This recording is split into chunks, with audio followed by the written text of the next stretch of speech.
Welcome to learn together. मैं हूं संजना और हम लोग देख रहे हैं बिहार में आने वाली शिक्षक भर्ती के क्वेश्चंस को।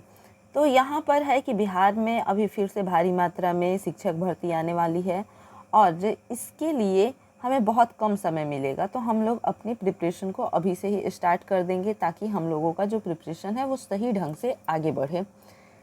एनसीईआरटी के जो भी नोट्स हैं या फिर उसके जो भी क्वेश्चंस हैं वो आप लोगों को 102 दिन में मिल जाएंगे। उसके लिए आप लोगों को फिक्र करने की ज़रूरत नहीं है। एनसीईआरटी एससीईआरटी आप लोगों को करवाया जाएगा चैप्टर वाइज। आप लोग चैनल के साथ में बने रहें। देखते हैं क्वेश्चन को हम लोग। तो हमारा क्वेश्चन है यहाँ पर कि मोहनजोदड़ो के नगर दुर्ग में निर्मित विशाल स्नानागार को निम्नलिखित में से किस प्रयोजन के लिए संभवतः प्रयुक्त नहीं किया जाता था।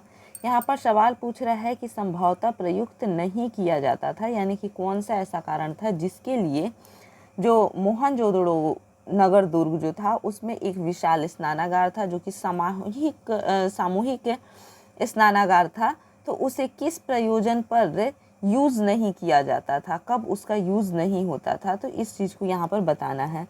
तो सामूहिक स्नान के लिए, तैराकी और जल क्रीड़ा के लिए, कोई अति महत्वपूर्ण व्यापक अनुष्ठान तथा सामूहिक सामाजिक जीवन के लिए, या अनावृष्टि अथवा अन्य किसी आपातकालीन में उपयोग किए जाने के लिए, जल संग्रह के लिए। तो देखेंगे यहाँ पर हम लोग कि सामूहिक स्नान में इसका प्रयोग होता था, सामूहिक स्नान के लिए ही ये स्नानागार था। तैराकी और जल क्रीड़ा के लिए भी इसका प्रयोग किया जाता था। इसके बाद देखा जाए तो कोई अति महत्वपूर्ण व्यापक अनुष्ठान तथा सामूहिक सामाजिक जीवन में भी इसका प्रयोग किया जाता था, यानी कि जब कोई अनुष्ठान वगैरह होता था या फिर सामूहिक सामाजिक जीवन में लोग इसमें स्नान करने जाते थे, तो ये भी सही है। लेकिन अगर देखा जाए अनावृष्टि अथवा अन्य किसी आपातकालीन में उपयोग किए जाने के लिए जल संग्रह, तो जल संग्रह के लिए मोहनजोदड़ो के इस स्नानागार का प्रयोग नहीं किया जाता था। तो हमारा जो सही जवाब होगा वो क्या हो जाएगा, ऑप्शन डी होगा। Right answer is option D. अब हम लोग देखेंगे सिकंदर के हमले के समय उत्तर भारत पर निम्नलिखित राजवंशों में से किस एक का शासन था। सिकंदर के हमले के समय उत्तर भारत पर निम्नलिखित में से किस राजवंशों का शासन था। तो यहाँ पर कौन कौन से राजवंश दिए हुए हैं, तो नंद राजवंश, मौर्य राजवंश, शुंग राजवंश और कर्ण राजवंश। तो सिकंदर का आक्रमण यहाँ पर पूछ रहा है कि सिकंदर के आक्रमण के समय उत्तर भारत पर किस राजवंश का शासन था। तो हमारा जो सही जवाब होगा ये होगा, उत्तर भारत में उस समय नंद वंश का शासन था। किसका शासक था, नंद वंश का शासन था। तो उत्तर भारत में नंद वंश का शासन था और उस समय नंद वंश का जो शासक था वो कौन था, तो वो था घनानंद था। कौन था नंद वंश का शासक, घनानंद था। और यहाँ पर हम लोग देखेंगे कि सिकंदर ने आक्रमण किया कब था, तो इसने 326 ईसा पूर्व में आक्रमण किया था। कब किया था, तो 326 ईसा पूर्व में आक्रमण किया था। तो यहाँ से क्या प्रश्न बना कि सिकंदर के हमले के समय उत्तर भारत में निम्नलिखित वंशों में से किस एक का शासनकाल था, तो नंद वंश का शासनकाल था। नंद वंश का जो उस वक्त का तत्कालीन शासक था वो कौन था, तो वो घनानंद था। इसके आगे हम लोग देखेंगे कि सिकंदर ने कब आक्रमण किया था, तो 326 ईसा पूर्व में इसने आक्रमण किया था। और इसके साथ साथ हम लोग देखेंगे कि नंद वंश का संस्थापक कौन था, तो नंद वंश का संस्थापक पद्मनंद था। कौन था, पद्मनंद था। तो इस प्रकार से इससे और भी जो महत्वपूर्ण प्रश्न हैं उनको हम लोग देखें। अब इसके आगे हम लोग देखेंगे कि बिंदुसार ने विद्रोहियों को कुचलने के लिए अशोक को कहाँ भेजा था। बिंदुसार ने अशोक को कुचलने के लिए, जैसे विद्रोहियों को कुचलने के लिए अशोक को कहाँ भेजा था, तो बिंदुसार ने विद्रोहियों को कुचलने के लिए अशोक को तक्षशिला भेजा था। कहाँ भेजा था, तक्षशिला में भेजा था। इस चीज़ को ध्यान रखेंगे, तक्षशिला में भेजा था। तक्षशिला भी कहाँ है, तो तक्षशिला जो है वो अभी वर्तमान पाकिस्तान में है। कहाँ पर है, तो वर्तमान पाकिस्तान में है तक्षशिला। और इसके साथ साथ हम लोग एक चीज़ और देखेंगे कि शासक बनने से पहले अशोक, यानी राजा बनने से पहले अशोक जो था वो उज्जैन का सूबेदार था। उज्जैन का क्या था ये? तो उज्जैन का सूबेदार था। ठीक है, इस चीज़ को ध्यान रखना है। बिंदुसार ने विद्रोहियों को कुचलने के लिए अशोक को तक्षशिला भेजा था। तक्षशिला वर्तमान पाकिस्तान में है और शासक बनने से पहले अशोक जो है वो उज्जैन का सूबेदार हुआ करता था। संगमकालीन शासक करिकाल का संबंध किस राजवंश से था? संगमकालीन शासक करिकाल का संबंध किस राजवंश से था? तो यहाँ पर हम लोग देखेंगे कि इसका संबंध क्या पांड्य से था, चोल से था, चेर से था या पल्लव से था? इनमें से किससे आखिर इसका संबंध था? तो संगमकालीन ने जो करिकाल का संबंध है वो किस राजवंश से है? तो हम लोग देखेंगे कि ये चोल राजवंश से है। किस राजवंश से है? चोल राजवंश से है।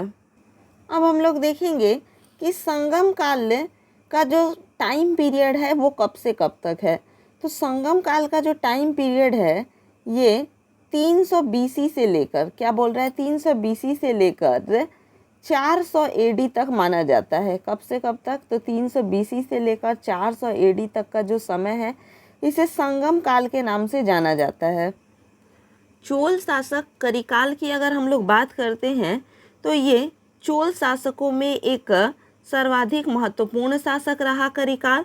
और इसके आगे हम लोग देखेंगे तो करिकाल को जले हुए पैरों वाला भी कहा गया है। क्या कहा गया है? जले हुए पैरों वाला भी कहा गया है करिकाल को।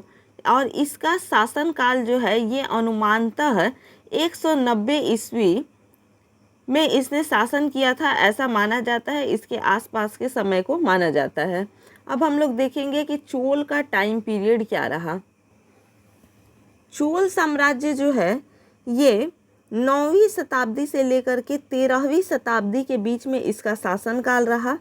और यहाँ पर हम लोग देखेंगे कि लंबे समय तक शासन करने वाले, यानी दक्षिण भारत में लंबे समय तक शासन करने वाले राजवंशों में से एक राजवंश चोल शासन भी था। इसके बाद एक और महत्वपूर्ण जानकारी इसमें देखेंगे हम लोग कि जो चोल शासक थे तो चोलों के द्वारा बनवाया गया जो एक प्रसिद्ध मंदिर है वो है बृहदेश्वर मंदिर। कौन सा है? बृहदेश्वर का मंदिर है, जो कि कहाँ पर है? चेन्नई में है। चेन्नई यानी कि तमिलनाडु में। तो बृहदेश्वर का मंदिर है जो कि चोल जैसे राजराज प्रथम के द्वारा इसे बनवाया गया और इसे 1003 से लेकर के 1010 ईस्वी के बीच में बनवाया गया। 1003 ईस्वी से लेकर के 1010 ईस्वी के बीच में इसे बनवाया गया है। तो यहाँ पर हम लोग देखेंगे कि चोल साम्राज्य की एक ये महत्वपूर्ण स्थापत्य कला है बृहदेश्वर मंदिर। और इसमें किसकी स्थापना की गई थी? तो इसमें शिव की स्थापना की गई थी। हड़प्पा वासियों द्वारा कृषि फसलें थी। तो हड़प्पा वासियों द्वारा कृषि फसलें क्या थी इसे बताना है। तो क्या गेहूँ, जौ और सरसों थी? जौ, मूंगफली और चना, गेहूँ, चावल और गन्ना, या गेहूँ, कपास और गन्ना? इनमें से क्या है जो कि हड़प्पा वासियों द्वारा कृषि फसलें थी, उगाई जाने वाली फसलें थी? यहाँ पर देखेंगे हम लोग कि यौ का मतलब क्या है? जौ है। यौ का मतलब क्या है? जौ, यानी कि जौ को ही यौ कहा गया है यहाँ पर। तो हड़प्पा वासियों द्वारा जो कृषि फसलें थी वो कौन सी थी? तो गेहूँ, जौ और सरसों। कौन सी थी? गेहूँ, जौ और सरसों जो थी ये कृषि फसलें थी। और हड़प्पा सभ्यता में सबसे पहला कृषि का जो साक्ष्य मिला है, सबसे पहला कृषि का साक्ष्य जो मिला है वो कहाँ से मिला है? तो वो मेहरगढ़ से मिला है। कहाँ से मिला है? मेहरगढ़ से मिला है। यानी कि सबसे पहला कृषि साक्ष्य की अगर हम लोग बात करते हैं तो वो हम लोगों को मेहर से मिला है। हड़प्पा काल की नहीं यहाँ पर बात हो रही है। यहाँ पर अगर हम लोग बात करें कि सबसे पहला कृषि क्षेत्र अगर कहाँ पर मिला है तो वो मेहरगढ़ में मिला है। हड़प्पा सभ्यता के लोग भारी मात्रा में कपास भी उगाया करते थे। यहाँ पर हम लोग देखेंगे कि कालीबंगा से, यानी हड़प्पा स्थित जो कालीबंगा है वहाँ से जोते हुए खेत का साक्ष्य प्राप्त हुआ है। इसका अर्थ ये है कि वहाँ पर खेती का साक्ष्य भी प्राप्त हुआ है। हड़प्पा कालीन लगभग सभी नगरों में विशाल अन्नागार थे, क्योंकि हड़प्पा कालीन सभी नगरों में क्या थे? विशाल अन्नागार थे। क्यों विशाल, क्योंकि तो यहाँ पर हम लोग देखेंगे कि आखिर क्या कारण था कि हड़प्पा सभ्यता के सभी नगरों में विशाल अन्नागार थे। तो सबसे पहला सवाल ये आता है कि सबसे विशाल अन्नागार कौन सा था। तो सबसे विशाल अन्नागार जो है ये मोहनजोदड़ो का अन्नागार था। इसके बाद सवाल ये पूछता है कि मोहनजोदड़ो का सबसे विशाल भवन कौन सा था। तो सबसे विशाल भवन वहाँ का अन्नागार था। और दूसरा सबसे विशाल पूछेगा तो वो वहाँ का स्नानागार था। अन्नागार को धन्नागार भी कहा गया है। अब आते हैं अपने प्रश्न पर और एक एक ऑप्शन को हम लोग देखते हुए चलेंगे यहाँ पर। तो यहाँ पर ये बोल रहा है कि करों का भुगतान उपज तथा जिन्स के रूप में किया जाता था और इसलिए अन्नागार एक प्रकार के सार्वजनिक कोष थे। तो यहाँ पर समझने की कोशिश करेंगे कि करों का भुगतान उपज या जिन्स के रूप में किया जाता था। ठीक है, ये करों का भुगतान हो गया और इसलिए अन्नागार एक प्रकार का सार्वजनिक कोष थे। तो अन्नागार जो था वो क्या था, सार्वजनिक कोष था, यानी सभी लोगों के अनाज उसमें रखे जाते थे। क्या ये कथन सही है? तो हाँ, ये कथन जो है ये सही है। इसके आगे देखेंगे कि गांवों के अतिरिक्त या अधिशेष उत्पाद के नगरों में रखा जाता था, यानी कि गांवों के अतिरिक्त या अधिशेष उत्पादों को नगरों में रखा जाता था, यानी कि जो अधिक उत्पादन होता था, जो शेष उत्पादन बचता था, खाने से ज़्यादा बचता था, तो उसे कहाँ रखा जाता था? तो उसे अन्नागार में ही रखा जाता था। बात सही है। इसके बाद देखेंगे कि खाद्यान्नों का संग्रह व्यापार के प्रयोजन से किया जाता था। तो खाद्यान्नों का जो संग्रह है वो किस लिए किया जाता था? तो व्यापार के लिए किया जाता था। क्या ये कथन सही है? तो जी हाँ, ये भी कथन सही है। तो इस प्रकार से हमारा सही जवाब होगा उपर्युक्त में से सभी, ऑप्शन डी, उपर्युक्त में से सभी। अब देखेंगे यहाँ पर कि भारत में सिकंदर की सफलता का कारण क्या था।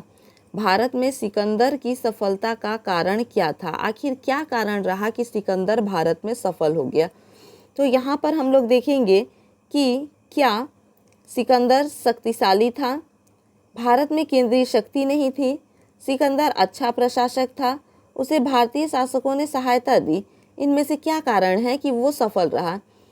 तो सभी चीज़ें तो एक तरफ है, सिकंदर शक्तिशाली था, सिकंदर अच्छा प्रशासक था, भारतीय लोगों ने उसकी सहायता की, ये सब अलग की बात है। लेकिन जब हम लोग इतिहास पढ़ेंगे तो ये चीज़ पाएंगे कि भारत में केंद्रीय शक्ति नहीं थी। भारत में क्या नहीं थी? केंद्रीय शक्ति नहीं थी। इसी कारण कोई भी आक्रमणकारी यहाँ पर आते थे और अपना साम्राज्य विस्तार कर लेते थे। तो यहाँ पर क्या था? कोई भी केंद्रीय शक्ति नहीं थी। तो इस प्रकार से सिकंदर के सफलता का जो कारण था वो क्या था? भारत में केंद्रीय शक्ति नहीं थी। और एक चीज़ हम लोग देखेंगे कि सिकंदर ने जब भारत पर आक्रमण किया तो किस वंश का शासन चल रहा था उस समय? तो नंद वंश का शासन चल रहा था। अब हम लोग देखेंगे कि निम्न में से कौन सा मौर्य वंश के पतन का कारण नहीं था। निम्न में से कौन सा था जो कि मौर्य वंश के पतन का कारण नहीं था? किस कारण से मौर्य वंश का पतन नहीं हुआ? तो अब हम लोग एक एक क्वेश्चन को ध्यान से देखेंगे। तो यहाँ पर देखेंगे कि उत्तर भारत में विदेशी आक्रमण होने लगे थे, उत्तराधिकारी अयोग्य थे, अतः केंद्रीकृत शासन कमजोर हो गया, आर्थिक दशा खराब हो गई थी, अशोक की नीतियों के प्रति ब्राह्मणों में विद्रोह था। तो अब इनमें से बताना है कि क्या कारण था। सबसे पहले हम लोग देखेंगे कि क्या अशोक की नीतियों के प्रति ब्राह्मणों में विद्रोह था? तो जी हाँ, अशोक की नीतियों के प्रति ब्राह्मणों में विद्रोह था। ये तो सही हो गया। हमें यहाँ पे क्या बताना है कि पतन का कारण कौन सा नहीं था, यानी जो गलत होगा वो बताना है। तो अशोक की नीतियों के प्रति ब्राह्मणों में विद्रोह था, इस कारण भी मौर्य साम्राज्य का पतन हो गया। आगे चल करके इनकी आर्थिक दशा भी खराब हो गई। आर्थिक दशा भी क्या हो गई? खराब हो गई। तो आर्थिक दशा खराब होने के कारण भी मौर्य साम्राज्य का पतन हो गया। अगला है उत्तराधिकारी अयोग्य थे, अतः केंद्रीकृत शासन कमजोर हो गया। उत्तराधिकारी अयोग्य थे, अतः केंद्रीकृत शासन जो था वो क्या हो गया था? कमजोर हो गया था। तो ये भी चीज़ सही है कि आगे चल करके इनके उत्तराधिकारी कमजोर हो गए, तो इस कारण से केंद्र पर इनका पकड़ कमजोर हो गया, तो केंद्रीकृत शासन जो था वो कमजोर हो गया। तो ये भी सही है। तो अब क्या बच जाता है कि उत्तर भारत से विदेशी आक्रमण होने लगे। तो उत्तर भारत से विदेशी आक्रमण के कारण मौर्य साम्राज्य का पतन नहीं हुआ है। तो यहाँ पर राइट आंसर क्या हो जाएगा, option A is right answer. Sangam के संबंध में निम्न में से कौन सा कथन सत्य है। संगम के संदर्भ यानी संबंध में निम्न में से कौन सा कथन है जो कि सत्य है। तो हम लोगों को बताना है ऑप्शन को पढ़ करके कि कौन सा कथन इसमें सत्य है और कौन सा इसमें असत्य है। तो सत्य कथन को बताना है इसमें। तो प्रथम संगम की अध्यक्षता अग्नितीयनार ने की। किसने की, तो अक्तियनार ने की, अक्तियनार ने की। द्वितीय संगम की अध्यक्षता अक्तियनार और तोल्काप्पियम ने बारी बारी से की। तृतीय संगम की स्थापना नक्कीरर ने की और उपरोक्त में से सभी। अब यहाँ पर देखेंगे कि क्या दिया हुआ है। तो प्रथम संगम की अध्यक्षता अख्तियनार ने की, क्या ये सही है, तो जी हाँ ये सही है, अख्तियनार ने की। द्वितीय संगम की अध्यक्षता अख्तियनार और तोल्काप्पियम ने बारी बारी से की, तो जी ये भी सही है।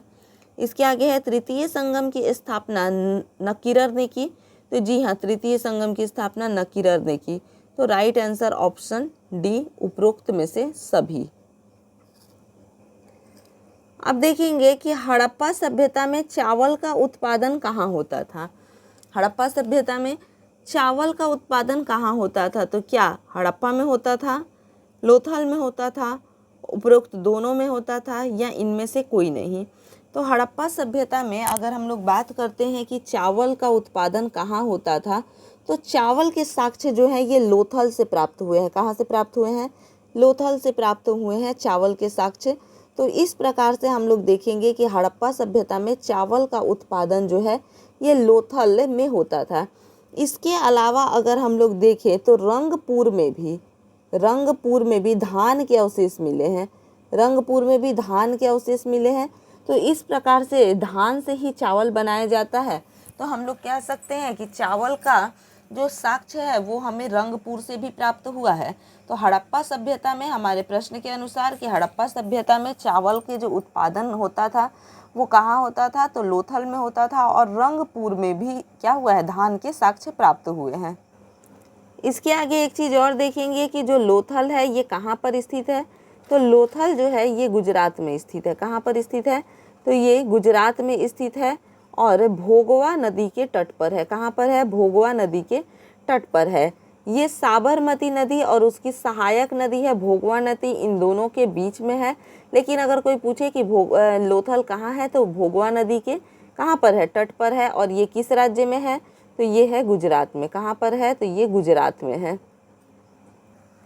यहाँ पर हम लोग देखेंगे कि निम्नलिखित में से कौन सी विशेषता हड़प्पा कालीन भौतिक संस्कृति से संबंध नहीं है। तो यहाँ पर एक चीज़ देखेंगे, इस नहीं को हटा देंगे, नहीं जो है ये गलती से है। तो निम्नलिखित में से कौन सी विशेषता हड़प्पा कालीन भौतिक संस्कृति से संबंधित है। तो इसमें जो संबंधित है उसको हमें बताना है। तो यहाँ पर हम लोग देखेंगे कि आयताकार नगर योजना, अब इसमें से ये देखना है कौन सा संबंधित है। तो आयताकार नगर योजना, आयताकार नगर योजना क्या संबंधित है, तो नहीं, नगर योजना जो थी वो त्रिभुजाकार थी। तो इसको हम लोग क्या करेंगे कि ये नहीं है। अब इसके आगे देखा जाए तो नगर प्रणाली द्वारा सिंचाई व्यवस्था का अभाव, तो ये भी नहीं है, नगर प्रणाली द्वारा सिंचाई व्यवस्था का अभाव नहीं था। यहाँ पर कुछ नगर जैसे कि नहर प्रणाली से भी कुछ सिंचाई हुआ करती थी। इसके आगे है कि उपकरणों के लिए ताम्र अथवा कांस्य के साथ लोहे का प्रयोग। तो लोहे का प्रयोग हड़प्पा संस्कृति के लोग नहीं करते थे, क्योंकि अभी इन्हें लोहे का ज्ञान नहीं था। इन्हें अभी क्या था, लोहे का ज्ञान नहीं था। अब यहाँ पर बोल रहा है कि मोहनजोदड़ो और हड़प्पा के विशाल अन्नागार। तो क्या मोहनजोदड़ो और हड़प्पा में विशाल अन्नागार थे, तो जी हाँ, प्रत्येक जो इसका साइड मिला है तो वहाँ पर अन्नागार थे। तो यहाँ पर हो जाएगा कि मोहनजोदड़ो और हड़प्पा दोनों में ही विशाल अन्नागार प्राप्त हुए हैं। तो राइट आंसर ऑप्शन डी। अब देखेंगे यहाँ पर कि गंधार कला शैली एक संश्लेषण है। गंधार कला शैली जो है ये एक संश्लेषण है। तो किसका, भारतीय तथा फारसी कला का, भारतीय तथा चीनी कला का, भारतीय तथा तुर्की अफगानी कला का, या भारतीय तथा यूनानी कला का। तो यहाँ पर हम लोग देखेंगे कि गंधार शैली जो है ये भारतीय तथा फारसी कला का नहीं है, भारतीय तथा चीनी कला का भी नहीं है, भारत तथा तुर्की अफगानी कला का भी नहीं है, तो ये है भारतीय तथा यूनानी कला का। कहाँ का है? भारतीय तथा यूनानी कला का। गंधार कला शैली जो है ये भारत और यूनान की मिश्रित कला शैली है। और इसकी अगर हम लोग बात करते हैं तो ये पहली शताब्दी ईस्वी से लेकर चौथी शताब्दी ईस्वी के मध्य तक गंधार शैली का प्रभाव रहा। कब से कब तक? तो पहली शताब्दी ईस्वी से लेकर के और चौथी शताब्दी ईस्वी के मध्य तक इसका जो है काल माना जाता है। गंधार कला शैली का जो विकास हुआ तो वो किसके शासनकाल में हुआ? तो कनिष्क प्रथम के शासनकाल में हुआ। तो कनिष्क के शासनकाल में हुआ। गंधार कला शैली का जो क्या है, इसका उदय जो हुआ या फिर इसको संरक्षण प्रदान किया गया तो ये कनिष्क के शासनकाल में हुआ। और इसमें क्या होता था कि बौद्ध धर्म से संबंधित धार्मिक प्रस्तर मूर्ति कला शैली है। ये क्या है कि ये एक विशुद्ध रूप से बौद्ध धर्म से संबंधित धार्मिक प्रस्तर मूर्ति कला शैली है। इसका विकास जो है ये भारत के पश्चिमोत्तर प्रदेश में हुआ। इसका विकास कहाँ पर हुआ? तो भारत के पश्चिमोत्तर प्रदेश में सबसे पहले हुआ। आगे है दक्षिण भारत में ईसा पूर्व किस साम्राज्य का विकास हुआ? दक्षिण भारत में ईसा पूर्व किस साम्राज्य का विकास हुआ? तो अगर यहाँ पर देखा जाए तो दक्षिण भारत में ईसा पूर्व चोल, पांड्य और चेर सभी साम्राज्य का विकास हुआ। तो right answer option D. Vikram Samvat कब से प्रारंभ हुआ माना जाता है? विक्रम संवत जो है ये कब से प्रारंभ हुआ माना जाता है? तो क्या ये 78 ईस्वी है, 57 ईसा पूर्व है, 72 ईसा पूर्व है या फिर 56 ईसा पूर्व है? क्या होगा? तो यहाँ पर हम लोग देखेंगे कि जो सही जवाब होगा ये क्या हो जाएगा कि विक्रम संवत जो है ये 57 ईसा पूर्व है। क्या हो जाएगा? 57 ईसा पूर्व पहले शुरुआत हुआ था इसका। विक्रम संवत की शुरुआत 57 ईसा पूर्व में उज्जैन के एक शासक थे विक्रमादित्य, उनके द्वारा किया गया था। उज्जैन के एक शासक थे विक्रमादित्य, उनके द्वारा किया गया था। और इनके दरबार में एक प्रमुख विख्यात खगोल शास्त्री थे जिनका नाम था वराह मिहिर। और वराह मिहिर के सहायता से ही इन्होंने विक्रम संवत प्रारंभ किया था। क्या किया था? वराह मिहिर की सहायता से ही इन्होंने विक्रम संवत को प्रारंभ किया था। अभी हम लोग देखेंगे कि विक्रम संवत 2080 चल रहा है। क्या चल रहा है? विक्रम संवत 2080 चल रहा है। और हम लोग देखेंगे कि हमारा जो जनरल कैलेंडर है यानी इंग्लिश कैलेंडर के हिसाब से ये 2023 चल रहा है। 2000 क्या चल रहा है? 23 चल रहा है। हमेशा इन दोनों के बीच में 57 साल का गैप होता है। क्या होता है? 57 साल का गैप होता है, क्योंकि इसका जो विकास हुआ यानी इसका प्रारंभ जो हुआ है वो 57 ईसा पूर्व में हुआ है। तो विक्रम संवत और जो कैलेंडर हम लोग देख रहे हैं इस कैलेंडर में 57 साल का हमेशा अंतर होता है। इस चीज़ को ध्यान में रखेंगे। तो विक्रम संवत का प्रारंभ कब से माना जाता है? तो 57 ईसा पूर्व से। और उज्जैन के विक्रमादित्य नामक जो राजा थे उन्होंने इसकी शुरुआत की थी, इसका प्रारंभ किया था अपने एक प्रसिद्ध खगोल शास्त्री वराह मिहिर की सहायता से। सिंधु घाटी सभ्यता की मुख्य विशेषता क्या है? तो सिंधु घाटी सभ्यता की मुख्य विशेषता की अगर हम लोग बात करते हैं तो यहाँ पर देखेंगे कि क्या थी। तो नगर निर्माण योजना, कला, हस्तकला, मूर्तिकला। तो अगर इसको हम लोग देखेंगे तो ये चीज़ पाएंगे कि सिंधु घाटी सभ्यता की जो मुख्य विशेषता थी तो ये मूर्तिकला, हस्तकला, कला ये सब तो थी, लेकिन यहाँ पर मुख्य विशेषता की बात कर रहा है यानी सबसे जो प्रमुख विशेषता थी वो, तो सिंधु घाटी सभ्यता जो है वो अपने नगर निर्माण योजना के लिए जानी जाती है। नगर निर्माण योजना के लिए ये जानी जाती है। तो इसलिए सिंधु घाटी सभ्यता की जो मुख्य विशेषता थी ये नगर निर्माण योजना ही होगी।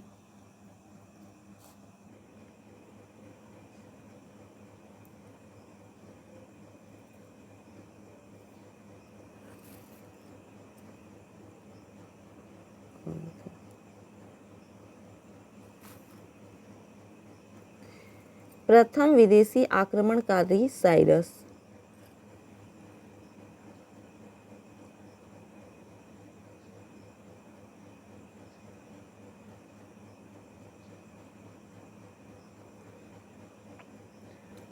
तो यहाँ पर हम लोग देखेंगे कि भारत पर प्रथम आक्रमण करने वाला प्रथम विदेशी शासक कौन था। भारत पर आक्रमण करने वाला प्रथम विदेशी शासक कौन था। तो प्रथम विदेशी शासक की अगर हम लोग बात करते हैं तो क्या ये साइरस था, डेरियस प्रथम था, अग्रमिस था या जेरेक्सस था। कौन था भारत पर आक्रमण करने वाला प्रथम विदेशी शासक जो था वो इनमें से कौन था। तो हम लोग देखेंगे कि भारत पर आक्रमण करने वाला प्रथम विदेशी शासक जो था वो साइरस था। कौन था, साइरस था। ठीक है, और साइरस जो था ये कहाँ का शासक था, यानी कि ये कहाँ का आक्रमणकारी था। तो ये ईरान का आक्रमणकारी था। कहाँ का आक्रमणकारी था, तो ये ईरान का आक्रमणकारी था और इसे प्रथम विदेशी आक्रमणकारी की संज्ञा दी जाती है। इसने 550 ईसा पूर्व में 550 ईसा पूर्व में इसने क्या किया था, भारत पर आक्रमण किया था, लेकिन ये असफल रहा। यानी कि 550 ईसा पूर्व में इसने असफल प्रयास किया भारत पर आक्रमण करने का। इसके बाद अगर हम लोग देखेंगे तो साइरस जो था वो ईरान के किस साम्राज्य का था, तो ये हखमनी साम्राज्य का था। कहाँ का था, तो हखमनी वंश का था। हखमनी वंश का साइरस था जो कि ईरान से आया था और हखमनी वंश का संस्थापक भी था। क्या था ये, हखमनी वंश का संस्थापक भी था। इसे साइरस टू या फिर कुरुश भी कहा जाता है। साइरस टू और या फिर इसे कुरुश भी कहा जाता है। तो इस प्रकार से इसके बारे में हमने इतनी जानकारी को देखी। तो भारत पर आक्रमण करने वाला प्रथम विदेशी आक्रमणकारी कौन था, तो ये साइरस था। साइरस कहाँ का था, तो ये ईरान का था। ईरान के किस वंश का, तो हखमनी वंश का था। इसे साइरस टू या फिर कुरुश भी कहा जाता है और इसने भारत पर आक्रमण कब किया था, तो 550 ईसा पूर्व में इसने असफल प्रयास किया था, यानी कि साइरस को सफलता नहीं मिली थी। निम्न में से चोल वंश का प्रमुख केंद्र कौन सा था। निम्न में से चोल वंश का जो प्रमुख केंद्र है वो कौन सा था। तो प्रमुख केंद्र की बात कर रहा है यहाँ पर, तो क्या ये मदुरई था, तंजौर था, मालाबार था या फिर कांची था। प्रमुख केंद्र कौन सा था, तो यहाँ हम लोग देखेंगे कि चोल वंश का जो प्रमुख केंद्र था वो कौन सा था, तंजौर था। कौन सा था, तंजौर था। तंजौर की अगर हम लोग बात करते हैं तो तंजौर जो है ये तमिलनाडु में है। कहाँ पर है, तंजौर जो है ये तमिलनाडु में है। और इसके बाद हम लोग देखेंगे तो चोल वंश की राजधानी को देखेंगे। अब हम लोग क्या करेंगे, एक बार चोल वंश की राजधानी को भी देख लेते हैं कि चोल वंश की राजधानी कहाँ थी। तो चोल वंश की जो राजधानी थी वो तंजावुर या फिर गंगकोड चोलपुरम थी। गंगकोड चोलपुरम या फिर तंजावुर में थी। तो यहाँ पर हम लोग क्या देखें कि चोल वंश का प्रमुख केंद्र कौन सा था, तो तंजौर था। तंजौर कहाँ पर है, तो ये तमिलनाडु में है। इसके बाद हम लोग देखेंगे कि चोल वंश की राजधानी कहाँ पर थी, तो ये तंजावुर या फिर गंगकोड चोलपुरम में थी। अब इसके प्रमुख शासक कौन से थे। चोल वंश के प्रमुख शासक की अगर हम लोग बात करते हैं तो विजयालय द्वारा चोल वंश की स्थापना की गई। इसके बाद राजराज प्रथम, आदित्य प्रथम, राजेंद्र प्रथम, ये सब चोल वंश के क्या थे, महत्वपूर्ण शासक रहे। भारत में प्रथम स्वर्ण मुद्राएं किसने चलाई। तो भारत में प्रथम स्वर्ण मुद्राएं किसने चलाई, तो ये कुषाण, यूनानी, शक, पार्थियन, इनमें से कौन थे जिन्होंने भारत में सबसे पहले स्वर्ण मुद्राएं चलाई। तो हम लोग देखेंगे कि भारत में सबसे पहले स्वर्ण मुद्रा चलाने का श्रेय जो है ये हिंद यूनानियों को जाता है। किसे जाता है, हिंद यूनानियों को जाता है। अगर यहाँ पर पूछ दे कि बड़े पैमाने पर सबसे पहले किसने स्वर्ण सोने के सिक्के चलाए थे, तो ये कौन थे, कुषाण थे। बड़े पैमाने पर सबसे पहले किसने चलाए थे, तो कुषाण थे। और सबसे पहले किसने चलाए थे, तो हिंद यूनानियों ने चलाए थे। हड़प्पा सभ्यता का मानव इतिहास में कौन सा काल है। हड़प्पा सभ्यता का मानव इतिहास में कौन सा काल है, तो यहाँ पर हम लोग देखेंगे कि क्या मध्य पाषाण काल है, पूरा पाषाण काल है, नव पाषाण काल है या लौह युग है। तो हड़प्पा सभ्यता का मानव इतिहास में कौन सा काल है, तो यहाँ हम लोग देखेंगे कि अगर मानव इतिहास में पूछेगा कि हड़प्पा सभ्यता का मानव इतिहास में कौन सा काल है, तो हम लोग लगाएंगे नवपाषाण काल। मानव इतिहास में क्या है कि नवपाषाण काल हो जाएगा, राइट आंसर ऑप्शन सी। लेकिन अगर पूछ दे कि कालखंड इसका क्या है, हड़प्पा सभ्यता का कालखंड के हिसाब से कौन सा काल है, तब क्या हो जाएगा, आध ऐतिहासिक काल हो जाएगा। क्या हो जाएगा, आध ऐतिहासिक हो जाएगा। ठीक है, तब हम लोग क्या करेंगे, आध ऐतिहासिक काल कहेंगे। और अगर पूछेगा कि मानव इतिहास में कौन सा काल है, तो नवपाषाण काल। अगर समय के हिसाब से पूछेगा तो आध ऐतिहासिक काल। ठीक है, और इसके बाद से अगर ये पूछता है कि किस युग का है, तो ये क्या हो जाएगा, चालुक्योलिथिक एज। कौन सा हो जाएगा, चालुक्योलिथिक, यानी कि कांस्य युगीन है। क्या है, कांस्य युगीन सभ्यता थी। हड़प्पा सभ्यता कैसी थी, तो कांस्य युगीन सभ्यता थी। तो इस प्रकार से हमने ये जाना कि हड़प्पा सभ्यता कांस्य युगीन सभ्यता थी, काल के हिसाब से आध ऐतिहासिक काल की थी, और मानव इतिहास के हिसाब से ये नवपाषाण काल की थी। तो इन सभी चीज़ों को हम लोगों ने एक क्वेश्चन से कई क्वेश्चन बना करके देखे क्वेश्चंस को। तो इसी प्रकार से और भी वीडियोस देखने के लिए चैनल के साथ में बने रहिए। वीडियो अगर अच्छा लगे तो इसे लाइक और शेयर कीजिए। आप लोग कमेंट जरूर कीजिए, आप लोगों के कमेंट से हम लोगों का हौसला बढ़ता है। तो कमेंट करके बताइए कि वीडियो कैसा लगा, आप लोगों को क्या ज़रूरत है, क्या है, तो इस चीज़ को कमेंट करके आप लोग बताइए। वीडियो को लाइक कीजिए, शेयर कीजिए, और अगर अभी तक चैनल को सब्सक्राइब नहीं किए हैं तो इसे सब्सक्राइब भी कीजिए। धन्यवाद।